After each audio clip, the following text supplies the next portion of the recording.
તો અમદાવાદના થલતેજ વોર્ડમાં કોંગ્રેસને મોટો ઝટકો. કોંગ્રેસના ઉમેદવાર રમીલાબેન ઠાકોરે ફોર્મ પરત ખેંચ્યું છે. રમીલાબેન ઠાકોરે ફોર્મ પરત ખેંચી એક બેઠક બિનહરીફ થઈ છે. ભાજપ ઉમેદવાર રીટાબેન ઠાકોર બિનહરીફ થયા છે. ભાજપ ઉમેદવાર રીટાબેન ઠાકોર હવે બિનહરીફ ચૂંટાયા છે કારણ કે રમીલાબેને ફોર્મ પરત ખેંચ્યું છે. કોંગ્રેસના ઉમેદવાર રમીલાબેને ફોર્મ પરત ખેંચતાની સાથે ભાજપ ઉમેદવાર રીટાબેન બિનહરીફ થયા છે. ફોનલાઈન પર સંવાદદાતા દર્શલ જોડાઈ ચૂક્યા છે. જી દર્શલ.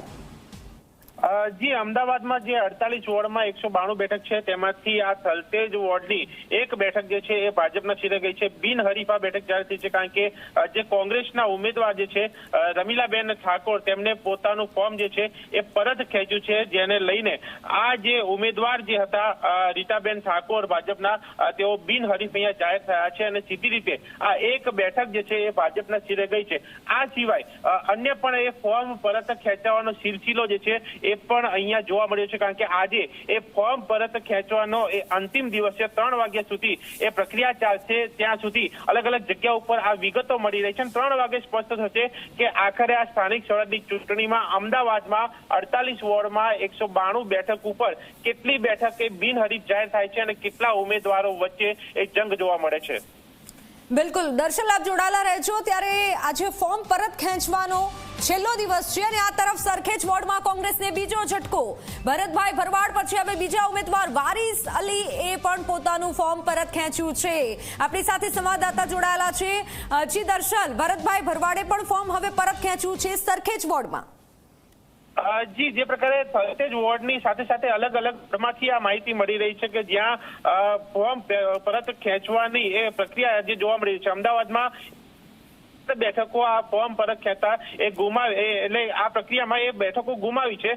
જેમાં અમદાવાદમાં એ વાસણામાં ઓબીસી મહિલાનું ફોર્મ ન ભરાતા એ બેઠક ગુમાવી. થલતેજમાં એ રમીલાબેન ઠાકોરે ફોર્મ પરત ખેંચ્યું.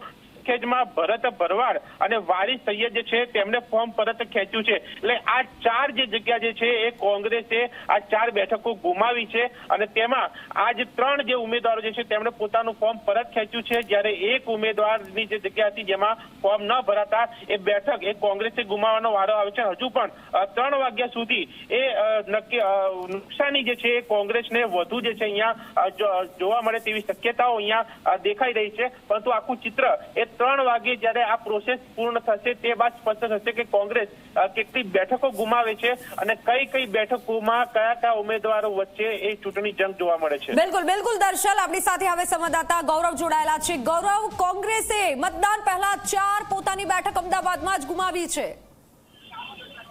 હજી વાત કરીએ તો અમદાવાદ મહાનગરપાલિકાની ચૂંટણીમાં પ્રથમ ઘાટ મક્ષિકા જો ઘાટ કોંગ્રેસ માટે સર્જાયો છે. સૌથી પહેલી ઘટના ત્યારે થઈ જ્યારે કોંગ્રેસને વાસણામાં ઓબીસી મહિલા ઉમેદવાર ના મળ્યા અને સીધી રીતે તે બેઠક ભારતીય જનતા પાર્ટીને ફાળે ગઈ.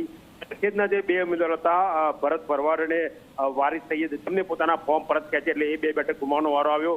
થલતેજ વોર્ડની વાત કરીએ તો થલતેજમાં રમીલાબેને ફોર્મ પરત ખેંચતા તે બેઠક પણ કોંગ્રેસના હાથમાંથી ચૂંટણી લડ્યા પહેલા જ, એટલે કહી શકાય કે હજી તો મતદાન થવાનું બાકી છે. તે પહેલા જ 4 બેઠકો અમદાવાદ મહાનગરપાલિકાની કોંગ્રેસ ગુમાવી ચૂકી છે. 192 પૈકી 4 બેઠક ગુમાવી ચૂકી છે અને હવે 188 બેઠક ઉપર કોંગ્રેસની અને ભાજપની ટક્કર થશે.